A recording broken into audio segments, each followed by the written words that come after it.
평강이 있을지어다 라는 제목으로 여러분들과 말씀 나누도록 하겠습니다. 나누기 전에 우리 앞뒤 좌우 한번 인사해 볼까요? 당신에게 은혜와 평강이 있기를 원합니다. 당신에게 은혜와 평강이 있기를 기도합니다. 네, 인사를 못 받으신 분이 좀 계신 것 같아요. 다시 한번 여러분 마음을 담아 좌우 앞뒤 사람 눈을 마주치며 한번 인사해 볼까요? 은혜와 평강이 있을지어다. 네, 고맙습니다. 사랑하는 청년부 여러분들의 수많은 관심과 기도 덕분에 2주간의 파나마 코스타리카 단기 선교를 참 행복하게 잘 다녀왔습니다. 밴쿠버와는 완전히 다른 곳에서 2주의 시간을 참 꿈같이 보낸 것 같습니다. 전기가 있다가도 없는 곳이고 또 판자 같은 건물로 산속에 집을 지었는데 마을이 이루어져 있고 그곳에 작은 교회가 있는 그곳을 저희가 다녀왔습니다. 참 하나님이 주시는 특별한 은혜가 있었는데 아이들과 함께 불렀던 찬양과 또 그들이 함께 웃어주었던 그 웃음소리와 기도소리가 아직까지도 맴도는 것 같습니다. 그래서 현실에 적응하고 있습니다. 다음 주에 선교 영상과 간증하는 시간이 있을 텐데요. 그때 또 기대해 주시면 감사하겠습니다. 제가 단기 선교 가기 전날 밤에 누군가에게 전화 한 통을 받았습니다. 저의 마음과 상황을 묻는 안부 전화였습니다. 그래서 서로 대화 속에서 긴장이 풀어지는 것을 경험하고 참 재미있고 웃음 있게 이야기를 이어갔습니다. 그래서 어느덧 1시간 정도의 통화를 하게 된 것을 확인하고 이제는 잘 시간이니 자자 해서 전화 통화를 마쳤던 기억이 있습니다. 저는 그 전화 한 통에서 참 도전을 받았습니다. 저의 스트레스와 또 저의 긴장한 마음이 풀릴 수 있구나, 전화 한 통에 그런 일들이 일어날 수 있구나라는 것을 경험했습니다. 그래서 여러분들도 혹시 이 이야기를 듣는 가운데 혹시 누군가에게 전화를 한번 해야겠다라는 마음이 드신다면 이 예배 이후에 한번 전화해 보시기는 바라고요. 또 추천하는 것은 동성끼리 전화 통화하시기를 추천드립니다. 관심과 헤아림이 있는 전화 한 통은 이렇게 큰 힘이 있습니다. 오늘 우리가 읽은 고린도 전서는요, 바울이 고린도 성도들에게 전하는 전화 한 통의 메시지와 같습니다. 누군가에게, 저에게 전화 한 통으로 위로와 평안을 주었던 것처럼 바울도 특별한 관심과 돌봄이 필요한 고린도 교회 성도들에게 안부를 묻는 것이 오늘 고린도전서 편지입니다. 고린도라는 지역은 어쩌면 지금 밴쿠버와 좀 비슷하다라는 생각을 하게 됩니다. 그리스도 남부에 위치한 고린도는요, 그 당시 로마 제국의 통치, 지배를 받고 있었던, 특별히 관리를 받고 있던 도시였습니다. 그래서 더욱더 경제적으로나 문화적으로나 지식적으로나 풍요한 곳이었습니다. 다양한 사람들이 모여 있었고요, 여러 문화 배경을 가진 사람들이 함께 살아가고 있었습니다. 그곳에 지음받은 고린도 교회는 어떤 분위기였을까요? 부족함이 없어 보이는 풍요로운 분위기였을 것입니다. 또 다양한 사람과 다양한 은사를 가지고 있는 사람들이 모여 있기 때문에 역동적인 사역들이 그 교회에서 이루어졌을 것이다 예상할 수 있습니다. 하지만 그 안을 자세히 들여다보면요, 그 안에는 다툼이 있었고 사랑의 부족에서 오는 분열이 있었음을 발견하게 됩니다. 어려움이 있었다라는 것이죠. 같이 고린도전서 1장 3절을 쉬운 성경으로 한번 읽어보도록 하겠습니다. 같이 시작. 하나님 우리 아버지와 주 예수 그리스도께서 여러분들에게 은혜와 평강을 주시기를 바랍니다. 이런 상황에서요, 바울은 고린도 교회 성도들에게 연락해서 이렇게 말하고 있는 것입니다. 우리가 아까 인사했던 것처럼 너희에게 은혜와 평강이 있기를 바란다. 너의 삶 가운데 은혜와 평강이 있기를 기도하겠다라고 안부를 묻습니다. 여기서 은혜와 평강의 단어를 간단하게 설명하고 본론으로 들어가고자 하는데요, 은혜는요, 하나님이 주시는 선물이라고 우리는 좀 해석할 수 있습니다. 눈에 보이는 외적인 선물도 있겠고요, 또 눈에 보이지 않는 내면의 어떤 하나님으로부터 오는 선물이 있을 텐데 그것을 우리는 은혜다라고 표현할 수 있습니다.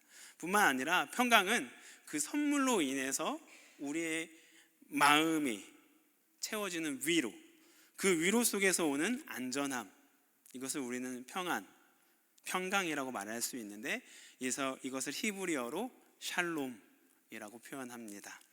결국 바울이 고린도 교회에게 전하고 싶었던 핵심적인 메시지는 너희들의 삶 가운데 은혜와 샬롬이 있기를 원한다 였습니다. 그렇다면요, 바울이 그토록 고린도 교인들에게 원했던, 누리기를 경험하기를 바랬던 은혜와 평강은 무엇이었을까요? 오늘 그것을 두 가지로 한번 여러분들과 나누고 싶습니다. 첫 번째로는요, 성도라는 정체성, 부르심에서 나오는 은혜와 평강입니다. 같이 한번 읽어볼까요? 시작. 성도라는 정체성, 부르심에서 나오는 은혜와 평강이다. 고린도전서 1장 2절에는 이렇게 쓰여져 있어요. 고린도에 있는 하나님의 교회와 그리스도 예수 안에서 거룩하게 된 사람들에게 이 편지를 씁니다. 여러분은 방방곡곡에서 우리 주 예수 그리스도의 이름을 부르는 모든 사람들과 함께 거룩한 사람으로 부르심을 받았습니다. 예수 그리스도는 우리의 주님이시며 또한 이 모든 사람들의 주님이 되십니다. 아멘. 바울은요, 고린도 교회를 향해서 너희가 어떤 존재인지 기억하면 좋겠다 라고 말하고 있습니다. 어떤 존재인 것을 기억하라고 할까요? 개역 개정에는 성도라고 표현하고 있습니다. 거룩하게 구별되어진 사람, 성도임을 기억하라 라고 당부하고 있습니다. 그리고 그 안에서 흘러나오는 은혜와 평강을 발견해라 라고 말하고 있는 것이죠. 즉, 그 정체성이, 성도라는 아이덴티티가 나의 삶에, 너의 삶에 어떤 영향을 주고 있느냐, 그 질문을 도전을 하고 있는 것입니다.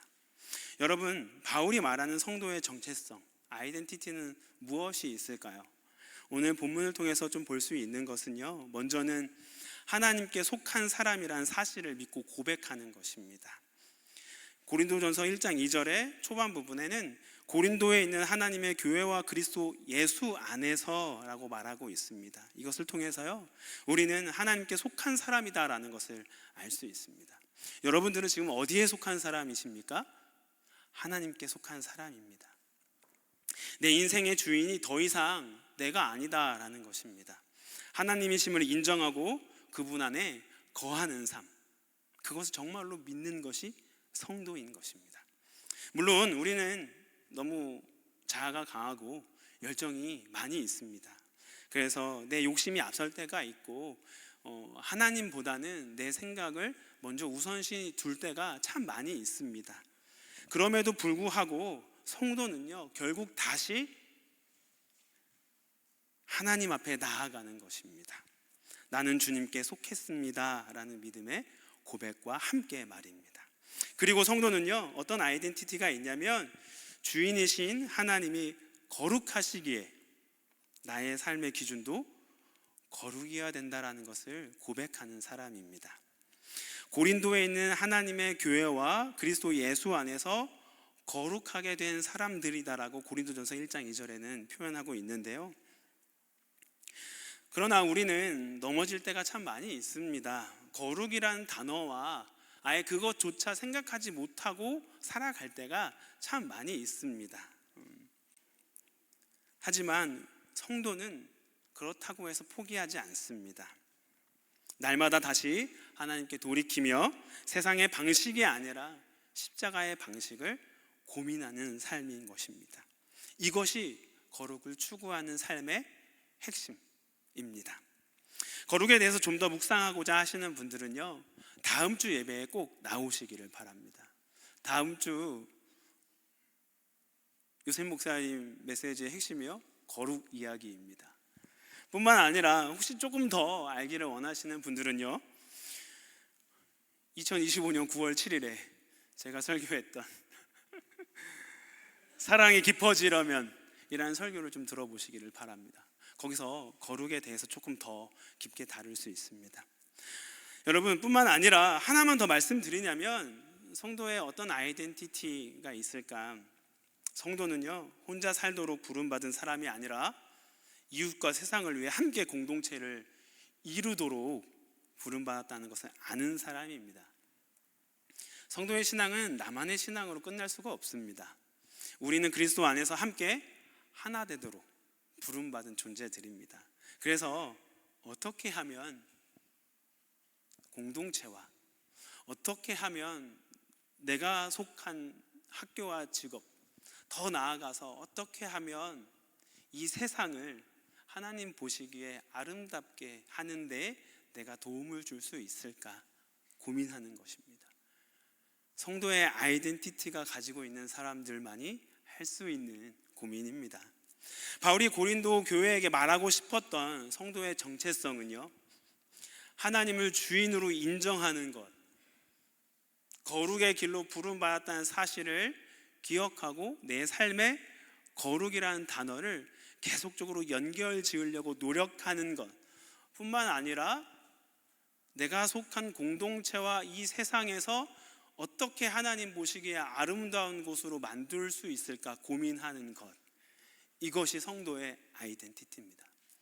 교회에 나오는 것도 성도의 기본적인 부르심의 모습이겠지만 오늘 고린도전서 1장에서 말하고 있는 성도의 부르심은 이것입니다.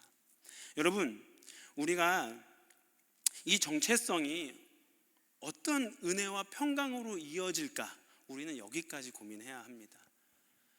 바울이 고린도 교회에게 성도의 부르심에서 은혜와 평강을 발견하기를 도전하고 있습니다. 오늘 우리는 그래서 이 성도의 부르심이 과연 어떤 은혜와 평강으로 이어지는지 함께 돌아볼 필요가 있습니다. 우리는 살아가면서 계속해서 이런 질문을 던집니다. 내가 왜 이것을 하고 있는가? 나는 지금 여기서 무엇을 하고 있는가? 그리고 나는 이 상황에서 어떤 것을 선택해야 유일하고 좋은가? 우리는 늘 선택의 이유와 근거를 찾으려고 노력하고 있습니다. 내 시간을 어디서 어떻게 써야 하는지, 무엇을 붙잡아야 하는지, 또 내려놓아야 하는지, 어떤 길로 가야 하는지에 대해서 우리는 늘 고민하고 있습니다. 그런데 성도라는 정체성으로 그 질문 앞에 섰을 때 우리는 분명한 새로운 답을 발견할 수 있습니다. 그 새로운 답 앞에 흘러나오는 것이 바울이 고린도 교회에게 요구했던 은혜와 평강입니다. 성도의 정체성을 갖고 여러분들의 인생의 질문들, 특히 어떤 것을 선택할 것인가, 나는 지금 정말 잘 살고 있는가, 이 인생의 본질적인 질문 앞에 성도의 아이덴티티를 가지고 한번 질문해 보시기를 바랍니다. 그러면요, 그 안에서 여러분들이 발견하지 못했던 새로운 답변들을 발견하게 될 것입니다. 그리고 그 안에서 여러분들은 자유함을 경험하게 될 뿐만 아니라 하나님이 주시는 답변이기에 용기가 생기는 것을 경험하게 될 것입니다. 용기와 자유함이 성도의 아이덴티티에서 흘러나오는 은혜와 평강입니다. 요즘 여러분들의 질문들을 성도의 아이덴티티와 연결해서 물어볼 수 있는 여러분들이 되기를 도전합니다. 그리고 그 안에서 평소에 발견하지 못했던 새로운 답변들을 하면 발견해 볼 수 있기를 바랍니다. 그 안에서 여러분들은 자유와 평강을 경험하게 될 것입니다. 그 은혜가 여러분 속에 있기를 도전합니다. 뿐만 아니라 두 번째로는요, 바울이 어떤 은혜와 평강을 얻기를 바랬는가? 두 번째로는 예수 그리스도의 교제 가운데 일어나는, 그리고 그곳에서 회복이 일어나는 은혜와 평강입니다. 우리 두 번째 같이 한번 읽어볼까요? 시작. 예수 그리스도의 교제 가운데 일어나고 회복되는 은혜와 평강입니다. 여러분들은 TV와 예능 프로그램들을 통해서 종종 이런 이야기를 들어보셨을 것입니다. 어떤 부모는 가족을 위해 열심히 돈을 버는데 가족에게 더 좋은 것을 해주고 싶어서 가족과 함께 보내는 시간을 줄여서 일을 하는데 그 가족 구성원들은 열심히 일하는 가족 구성원과 유대 관계를 잘 만들지 못해서 어색해해서 서로 머쓱해하거나 서로 상처를 받는 모습들을 우리는 TV나 드라마에서 종종 보게 됩니다. 씁쓸하지만 한편으로는 이해가 되는 이야기죠. 그런데 여러분, 이 씁쓸함이요, 신앙 안에서도 우리의 삶 가운데서도 일어날 수 있다라는 것입니다. 교회 안에서 많은 시간들을 보내고 있지만 정작 예수님과 함께 머무는 시간, 예수님의 마음을 듣고 예수님의 사랑 안에 머무는 시간이 점점 줄어들 수도 있습니다. 마치 가족을 위해 열심히 일했지만 정작 가족과 마음을 나누는 시간을 잃어버린 사람들처럼 우리도 주님을 믿는다고 하면서 예배에 오지만 정작 주님과의 마음을 나누는 시간은 놓쳐버릴 수도 있다라는 것입니다. 그러면요, 겉으로는 신앙생활을 하고 있지만 우리의 내면에는 은혜와 평강이 없습니다. 고린도전서 1장 9절엔 바울은 이렇게 말하고 있습니다. 여러분을 부르셔서 그의 아들이신 우리 주 예수 그리스도와 사귐을 갖게 하신 하나님은 신실하십니다. 여기서 바울은 하나님께 우리를 단지 일꾼으로 부르신 것이 아니라 예수 그리스도와 교제하는 자유로 부르셨다라는 것을 기억하게 합니다. 바울은 고린도 교인들이 주님과 마음을 나누고 주님과 사랑 안에 머물면서요, 그분과 교제 속에서 친밀함을 다시 맛보는 것을 원하고 있음을 발견할 수 있습니다. 여러분, 이 이야기를요, 누군가와의 좀 좋은 시간, 데이트를 보내는 것으로 한번 예를 들어보도록 하겠습니다. 누군가와 데이트를 할 때 혹시 이렇게 하고 계시는 분이 계신지 발견하고 싶습니다. 길을 가다가 우연히 만나서 반가워, 잘 지낸다, 보고 싶었다, 그래 잘 지내지? 이렇게 말하고 지나가면서 이것을 데이트라고 생각하는 사람이 혹시 계십니까? 다음 데이트는 언제 할까? 지나가다가 우연히 만나면 그때 다시 하자. 이렇게 한다면 이것을 정말 데이트라고 말할 수 있겠습니까? 아무도 이것을 데이트라고 생각하는 사람은 없을 것입니다. 이게 데이트라고 생각하면 큰일 납니다. 일부러 시간을 내고 내 스케줄을 조정해서라도 따로 시간을 두고 만나는 것이 진짜 데이트입니다. 그리고 그 사람과 함께 있기 위해 내 시간을 아낌없이 주는 것이 데이트죠. 바쁘더라도 시간을 냅니다. 내 시간 안에 스케줄을 기꺼이 조정합니다. 근데 놀라운 것은 뭡니까? 시간이 아깝지 않다라는 것입니다. 내가 손해를 보고 있지 않다라고 생각이 드는 것입니다. 이것이 데이트입니다. 기억해 주십시오. 여러분들이 혹시 교회 생활 열심히 하고 예배 시간을 잘 보내지만 주님과 함께 보내는 시간이 혹시 아깝다라는 마음이 든다면 우리는 친밀함, 하나님과 정말로 데이트를 하고 있는가를 돌아볼 필요가 있습니다. 그래서요, 우리가 풍성한 삶의 첫걸음, 제자훈련 때 제자훈련의 10-10-10을 가르치지 않습니까? 이것은요, 그냥 기도의 습관을 만들기 위해 가르치는 것이 아니라 본질적인 것은 하나님과 친밀한 교제 가운데 어떤 은혜와 평강이 생기는지를 경험할 수 있도록 도와주기 위해서 교육하는 것입니다. 또 저희처럼 오병이어 단기 선교처럼 단기 선교를 여러분들에게 도전하는 이유 또한 그 기간 동안에 예배가 쌓이고 말씀이 쌓이고 복음 사역이 쌓이는 것을 통해서요, 하나님과의 교제가 친밀해지는 것을 깊게 경험할 수 있도록 하기 위해서 도전하는 것입니다. 그러면 그 교제 가운데 일어나는 은혜와 평강을 발견할 수밖에 없습니다. 여러분들에게 질문하고 싶습니다. 여러분들은 요즘 예수님과 데이트하고 계십니까? 또 한 번 질문하고 싶습니다. 여러분들은 예수님과의 교제 가운데에서 새로운 은혜와 평강을 발견하고 계십니까? 우리는 이 질문 앞에 진지하게 고민하고 도전받아야 할 것입니다. 그렇다면 바울이 고린도 교인들에게 누리기 원했던 예수 그리스도의 교제 속에서 일어나는 은혜와 평강은 무엇이었을까요? 예수 그리스도의 교제 속에서 주님의 마음이 내 마음에 흘러 들어올 때 굳어있던 마음이 녹습니다. 바울은요, 고린도 교인들이 교제 가운데 이 은혜를 경험하기를 원했습니다. 내 힘으로 버티려고 했던 자리에서 주님이 나를 붙들고 계셨구나라는 믿음의 고백을 하는 것, 그 안에서 일어나는 것이 평강입니다. 그 평강을 발견하기를 원했던 것입니다. 그러면 이 은혜와 평강을 발견했을 때 그 사람에게 나오는 입술의 고백이 무엇인지 아십니까? 우리 하나님 미쁘다입니다. 여러분들은 요즘 입술의 고백이 어떤지 한번 돌아볼 수 있으면 좋겠습니다. 우리의 입술의 고백에 예수 그리스도의 친밀함이 있을 때 나오는 고백이요, 하나님 아름답습니다. 하나님 사랑합니다. 하나님 신실합니다. 입니다. 이 입술의 고백이 은혜와 평강인 것입니다. 여러분, 이것을 발견할 수 있기를 바랍니다. 바울은요, 고린도 교인들이 이 은혜와 평강이 있기를 소원했습니다. 그래서 그들에게 은혜와 평강이 있기를 바란다.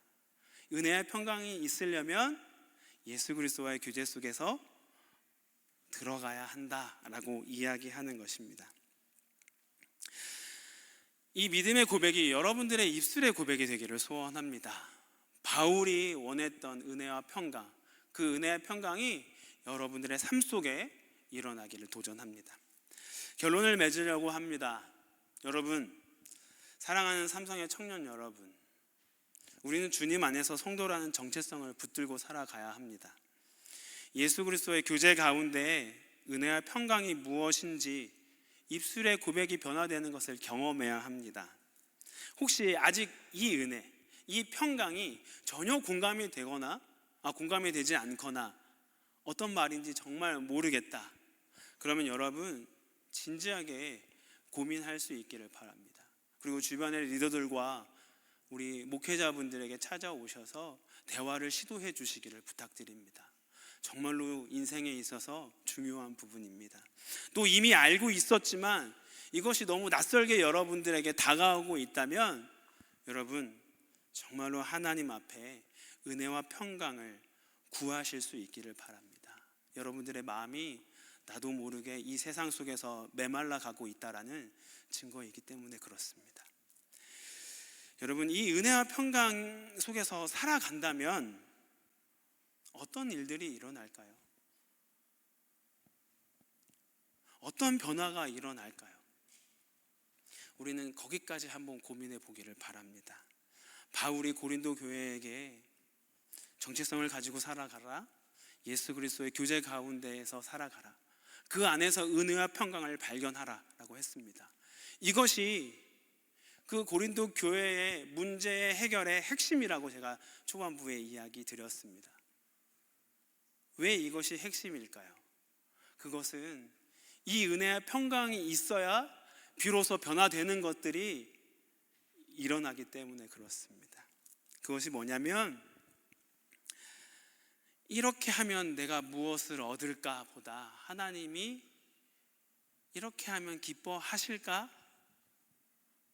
이 질문으로 변화가 시작됩니다. 이 질문은요, 아무나 할 수 있는 것이 아닙니다. 그 은혜와 평강이 있는 사람들, 그것을 발견한 사람들이 할 수 있는 질문입니다.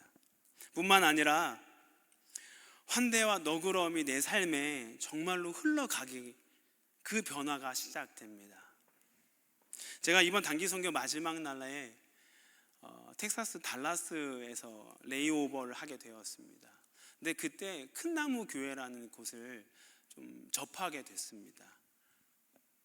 그 교회 사역자분들이 저희 교회 단기 선교팀을 환대와 맞이와 너그러움을 부어주시는데 정말로 몸둘 바를 몰랐습니다. 근데 이게 참 그들의 어떤 노력도 선천적으로 착해서 그러실 수도 있겠지만, 저는 그 짧은 시간에 사역자 4분의 환대를 받았거든요.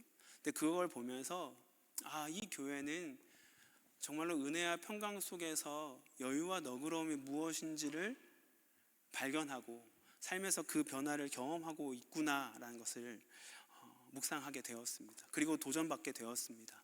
나도 그렇게 살아야지. 네, 여러분, 환대와 너그러움이 내 삶에 흘러가는 것은요, 우리가 좀 의지를 드리고 우리가 좀 해봐야지 하면 초반엔 좀 할 수 있습니다. 하지만 진짜 여러분 삶 속에서 이게 유지가 되기 위해서는요, 주 예수 그리스도의 교제와 성도의 아이덴티티에서 나오는 은혜와 평강만이 가능합니다. 그 은혜와 평강을 정말로 깊이 누리고 경험하는 사람들만이 누릴 수 있는 변화의 은혜입니다. 이 변화의 은혜까지 우리 삼성교회 청년 여러분들 한 명 한 명 갈 수 있기를 도전합니다. 저는 여러분들이 이 은혜를 누릴 수 있도록 기도하고 도전하고 노력할 것입니다. 여러분들도 함께 고민할 수 있었으면 좋겠습니다. 뿐만 아니라 어떤 변화가 있느냐, 이 은혜와 평강 속에서 한 가지만 더 이야기한다면 고린도전서 1장 10절을 같이 읽으면서 조금 더 설명을 드리고 싶습니다. 같이 한번 읽어볼까요? 시작.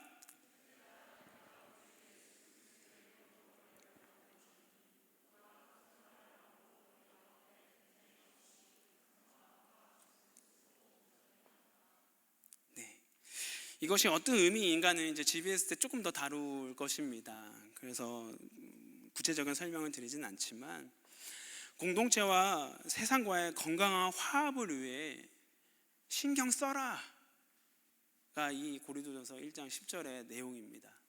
그래서 예수 그리스도의 교제와 성도의 아이덴티티 속에서 은혜와 평강을 경험할 때 어떤 변화가 일어나느냐, 여러분, 이웃과 공동체와 세상을 관심 갖게 됩니다. 우리가 정말로 관심을 갖고 살아가는 그리스도인으로 살기 위해서는요, 그래서 은혜와 평강을 경험해야 하는 것입니다. 꼭 기억했으면 좋겠습니다. 나의 보상보다 하나님이 기뻐하시는 삶에 대한 고민과 환대와 너그러움을 정말로 하는 삶과 공동체와 세상과의 건강한 화합을 위해 노력하는 삶은요, 개인의 인간적인 의지와 노력만으로는 절대 불가능합니다. 이런 변화는요, 우리가 주님 안에서 성도라는 정체성을 붙들고 살아갈 때 예수 그리스도의 교제 가운데 은혜와 평강을 발견하고 누릴 때 일어날 수 있는 변화입니다. 그러므로 사랑하는 삼성의 청년 여러분, 여러분들에게 도전을 드리고 싶습니다. 여러분의 삶 가운데 은혜와 평강을 구하실 수 있기를 도전합니다. 그리고 그 은혜와 평강 가운데 내 삶이 실제로 변화되어지는 것들을 경험할 수 있기를 도전합니다. 정말로 주님이 주시는 은혜와 평강으로 말미암아 하나님이 기뻐하시는 것이 무엇인지에 집중하는 삶, 정말로 내 삶에 은혜와 평강으로 말미암아 주변 사람들에게 여유와 너그러움을 흘려보내는 삶, 정말로 은혜와 평강으로 말미암아 내가 속한 이 세상을 어떻게 하나님 보시기에 아름답게 바꾸어 갈 것인가, 한번 태어난 인생 하나님 앞에 어떻게 이곳을 하나님 보시기에 이롭게 만들기 위해 나의 삶을 좀 드릴 수 있을까 고민하는 삶, 이 변화가 여러분의 삶에 정말로 일어나기를 도전합니다. 여러분, 그래서 여러분의 삶 속에 가장 먼저 이 6월달 기도 제목으로는 수많은 간구들이 있겠지만 1번으로 올리길 원하는 것은 하나님 앞에서 은혜와 평강을 구하는 것입니다. 하나님, 나의 삶 가운데 은혜의 평강이 있게 하여 주십시오. 그리고 그 은혜와 평강으로 말미암아 성도의 삶의 변화가 일어나게 하여 주십시오. 나의 삶에 변화가 일어나게 해 주십시오. 그 기도 제목을 가지고 살아갈 수 있는 우리 삼성의 청년 여러분 되기를 소원합니다. 그 가운데 감사와 기쁨으로 나아갈 수 있는 여러분 되기를 도전합니다. 네, 다시 하겠습니다. 여러분, 여러분의 삶 속에서 은혜와 평강을 구하기를 바라고 그 은혜와 평강으로 말미암아 일어나는 삶의 변화를 경험할 수 있기를 도전합니다. 아멘. 네, 이 시간 우리가 찬양하면서요, 여러분에게 당부드렸던, 또 여러분들이 6월달 꼭 기도 제목으로 갖기를 원했던 내용들을 먼저 같이 기도하기를 소원합니다. 나를 부르신 주라라는 찬양이 있습니다.